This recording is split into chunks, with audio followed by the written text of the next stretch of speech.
Moi, j'ai le triste privilège d'appartenir à la catégorie des humains qualifiés aujourd'hui de menace et du fait de la croissance démographique. On nous impute la responsabilité d'être une menace pour les choses vues sous l'angle de l'immigration, de l'insécurité, du climat et même de l'économie. C'est excessivement grave. Donc, à partir de là, je souffre de le regard misérabiliste et condescendant qui est posé sur l'Afrique. Impossible de circuler librement aujourd'hui, fièrement, parce que nous sommes un peuple fier. Être malien, venir du Mali par le passé voulait dire quelque chose. Aujourd'hui, nous sommes obligés de raser le mur. Pourquoi? Parce que l'homme africain ne serait pas assez entré dans l'histoire, et parce que nous faisons trop d'enfants, parce que nous sommes pauvres et noirs. Je ne peux pas oublier le fait que ces embarcations de fortune qui arrivent ou n'arrivent pas sur les côtes européennes sont essentiellement remplies de jeunes africains noirs qui sont dans la force de l'âge, qui pourraient vivre et travailler décemment en Afrique dans un ordre mondial plus juste et plus décent.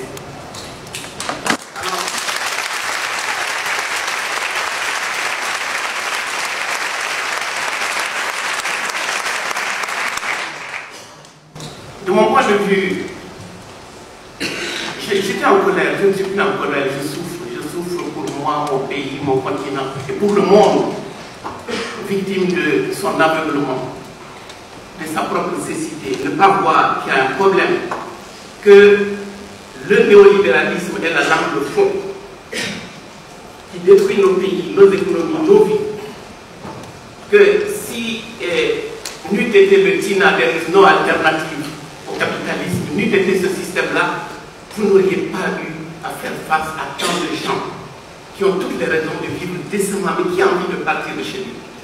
Personne. Aujourd'hui, nos États sont obligés de consacrer 20 à 25% de leur maigre budget à la lutte contre le terrorisme. Mais le jour où on m'a montré le jeune terroriste malien, c'était tout simplement l'un des laissés pour compte, un jeune mendiant. Qui est-il, cet ennemi sans visage contre lequel on nous demande de lutter dans le Sahel? Aujourd'hui, je viens d'un pays, et merci M. Lorenzi d'avoir insisté et de m'avoir donné cette occasion, parce que je m'acquitte en même temps d'un engagement. J'ai pris l'engagement auprès des miens, notamment des femmes, des veuves et des mères de soldats morts dans le cadre de la lutte contre le terrorisme, qui sont venues me voir.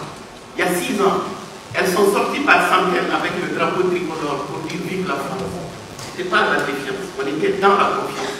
La confiance totale en un État français qui allait nous aider à nous libérer et des djihadistes et des séparatistes et libérer la totalité du Mali.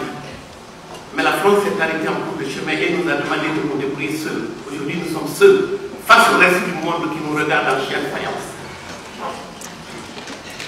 Aujourd'hui, je pense que la défiance, quand je dis effectivement que nous sommes au cœur de la défiance, les jeunes, les femmes, les peuples du Sahel sont en train de défier aujourd'hui toutes les armées. Barkhane et EUTM, MINUSMA, ils se posent la question de pourquoi a-t-il fallu nous servir d'une solution militaire à la place d'un autre modèle de développement, un modèle de développement qui nous aurait permis de relever les défis. L'écologie, l'Afrique a les moyens aujourd'hui, une Afrique et la révolution écologique, nous en avons les moyens. Peut-être qu'on n'a même pas besoin de l'Occident pour nous en sortir si les choses allaient dans la bonne direction. Mais qui nous écoute? Personne. L'inaudibilité de l'Afrique, l'invisibilité de l'Afrique, le mépris pour l'Afrique et les femmes africaines au cœur de ce processus. Nous constituons plus de 50% de la population, plus de 50% de l'électorat. Et nous sommes le dernier rempart contre la domination économique, culturelle, politique et militaire. C'est cette carte-là qu'il nous faut jouer aujourd'hui. Nous sommes une solution au maux du monde, mais on veut faire de nous le problème du monde. Donc c'est pour cette raison que je me félicite d'être ici.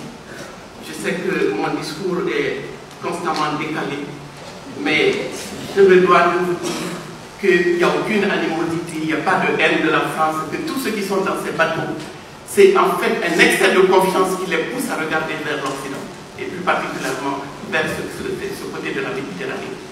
Alors, je conclue en rendant un vibrant hommage à Carola Rackete. C'est elle pour moi le symbole de cette confiance qui rend à l'Europe son honneur.